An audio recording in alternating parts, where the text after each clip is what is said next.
सरायरंजन के लोग यहाँ से विजय चौधरी जी को विकास पुरुष के रूप में देख रहे हैं, क्या कहेंगे इस पर सर? देखिए, सरायरंजन के लोग नहीं कह रहे हैं, उनके कुछ समर्थक हैं जो उनको विकास पुरुष के नाम पर में जो है से एक हवा बना रहा है, लेकिन वास्तविक में देखिएगा तो विकास वो किए हैं। और वही नहीं, उनका सरकार भी विकास किया है। जो एनडीए सरकार कह रहा है हम विकास किए हैं, तो विकास किया है, लेकिन किस पैमाने पर विकास किया है सो समझ लीजिए।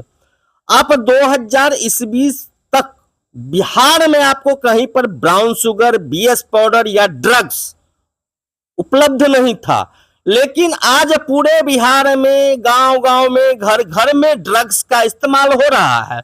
इससे हमारे जो नवयुवक हैं, खास करके छात्र लोग, वो इससे ग्रसित हुए हैं। और सरायरंजन में भी इसका बड़े पैमाने पर में जो है सो देखा जा रहा है। जो हजारों की संख्या में, लाखों की संख्या में हमारा जो न्यू जनरेशन है, जो इंटर में, 10th क्लास में, 11th में, 12th में है, वो बच्चा इसका इस्तेमाल कर रहा है। तो विजय चौधरी तो विकास किए हैं। हाँ, लोग कहते हैं जो विजय चौधरी ने मेडिकल कॉलेज बनवाया, इंजीनियरिंग कॉलेज बनवाया, उसके बाद मान लीजिए जमुआरी जो है उसकी उड़ाही करवा रहे हैं। अभी आप आए हैं मुसरीघरारी की तरफ से, जी जी, नदी की स्थिति देखे हैं, उसी को जमुआरी नदी कहा जाता है। स्थिति देख लिए हैं, जाते वक्त में उसका तस्वीर भी ले लीजिएगा। तो जमुआरी नदी की स्थिति आपके सामने हम रख दिए। अब मेडिकल कॉलेज की बात है, तो बिहार सरकार का एक योजना था जिसमें हर जिला में मेडिकल कॉलेज और इंजीनियरिंग कॉलेज बनाना था। तो उसमें जमीन जहां पर मिलेगा वहीं पर मैंने बनेगा। हाउसिंग बोर्ड का बात आया, उसके बाद एक ये उजियारपुर प्रखंड में कहीं का नाम था, वहां का था। जब वहां जमीन एक्वायर नहीं हुआ तो ये मठ का जमीन था, मठ द्वारा एक्वायर किया गया। हाँ, विजय चौधरी का वहां पर में एक भूमिका जरूर है। सुना हूं जो अपने कुछ रिश्तेदार नातेदारों को मठ का जमीन हड़पाने में वो जरूर योगदान दिए हैं। मेडिकल कॉलेज में योगदान नहीं दिए हैं, लेकिन भगवान राम के जमीन को कब्जा किए हैं। अब किस अधिकार से कब्जा किए हैं और इस पर में वहां का जनता मौन क्यों है, सरायरंजन के जनता मौन क्यों है, राम भक्त मौन क्यों है, बीजेपी मौन क्यों है, बजरंग दल मौन क्यों है, ये तो वो लोग स्पष्ट करे ना। अच्छा, हाल फिलहाल जो है एक सदर अस्पताल में पेशेंट आया था, जो कि उनसे हम लोग पूछे थे तो बताए थे जो नरघोघी राम जानकी मेडिकल कॉलेज से पेशेंट को यहाँ ट्रांसफर किया गया। देखिए, राम जानकी मेडिकल कॉलेज में अभी कुछ नहीं हो रहा है, ये सिर्फ आनन फानन में।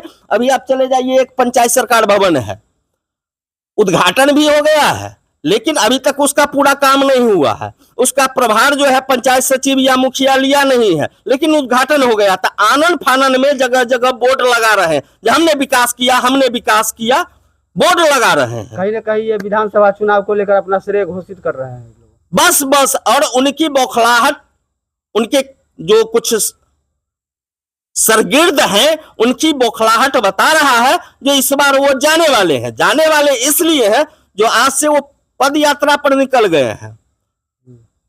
इतना बौखलाहट में आ गए हैं, यदि वो 15 साल काम किए हैं तो उनको तो चैन से रहना चाहिए। जो आदमी काम करेगा वो चैन से रहेगा, लेकिन बौखलाहट में गांव गांव घूम रहे हैं, लोगों को धमकी दे रहे हैं, अपने गुर्गों से धमकी दिलवा रहे हैं। क्योंकि आप समस्तीपुर डिस्ट्रिक्ट से हैं तो मालूम होगा जो सरायरंजन में एक नामी एक्ट है, बबलू एक्ट और बबलू टैक्स।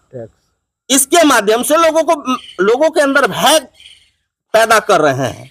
इसीलिए हम महागठबंधन से हम लोग सरायरंजन के तमाम लोग मांग कर रहे हैं जो यहां से एक मैथिल ब्राह्मण को यदि टिकट दे दे तो विजय चौधरी कहीं पे इलेक्शन में नहीं रहेंगे, हवाई हो जाएंगे।